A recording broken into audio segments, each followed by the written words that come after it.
यह कहानी एक छोटे से गांव की है जहां एक पुराना हवेली खड़ी थी। गांव के लोग कहते थे कि हवेली में एक आत्मा रहती है। किसी ने उसे देखा नहीं था, लेकिन रात को वहां से अजीब अजीब आवाजें आती थीं। एक दिन गांव के कुछ लड़कों ने तय किया कि वे रात में हवेली की सैर करेंगे। सभी ने डर को नकारते हुए हवेली की ओर बढ़े।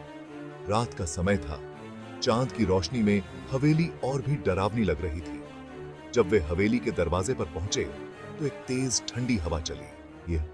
ये डर था। उन्होंने हिम्मत जुटाई और दरवाजा खोला। अंदर जाकर देखा, सब कुछ धूल से भरा था। अचानक एक लड़की की चीख सुनाई दी। सभी लड़के चौंक गए। वे समझ नहीं पा रहे थे कि यह आवाज कहां से आ रही है। एक लड़का बोला, चलो चलते हैं, लेकिन बाकी लड़के डर से खड़े रहे।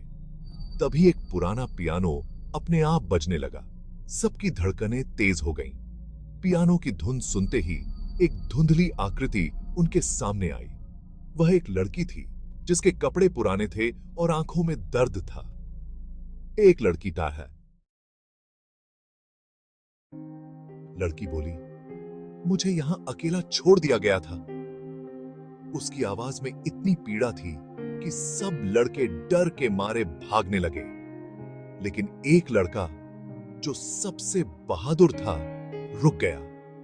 उसने कहा, मैं तुम्हारी मदद करूंगा। लड़की ने उसे एक पुराना किताब दिया और कहा, इस किताब में मेरी कहानी है। जब तुम इसे पढ़ोगे तो मुझे शांति मिलेगी। लड़के ने किताब ली और बाकी दोस्तों के साथ बाहर भाग गया। जब उन्होंने किताब पढ़ी तो पता चला कि लड़की ने अपनी जिंदगी में बहुत दुख सहा था और उसकी आत्मा अब भी हवेली में बंधी हुई थी। उन्होंने तय किया कि वे गांव वालों को बताकर उसकी आत्मा को शांति देंगे। गांव वालों ने मिलकर पूजा की और हवेली में दीप जलाए। जैसे ही पूजा खत्म हुई, एक हल्की रोशनी कमरे में बिखर गई और लड़की की आत्मा वहां से चली गई। हवेली के दरवाजे बंद हो गए और उसके बाद से कभी भी वहां से अजीब आवाजें नहीं आईं। लड़के ने सीखा कि कभी-कभी डर को पार करने से ही हमें सच्चाई का सामना करना पड़ता है। और उस रात उन्होंने एक खौफनाक लेकिन सच्ची कहानी को हमेशा के लिए याद रखा।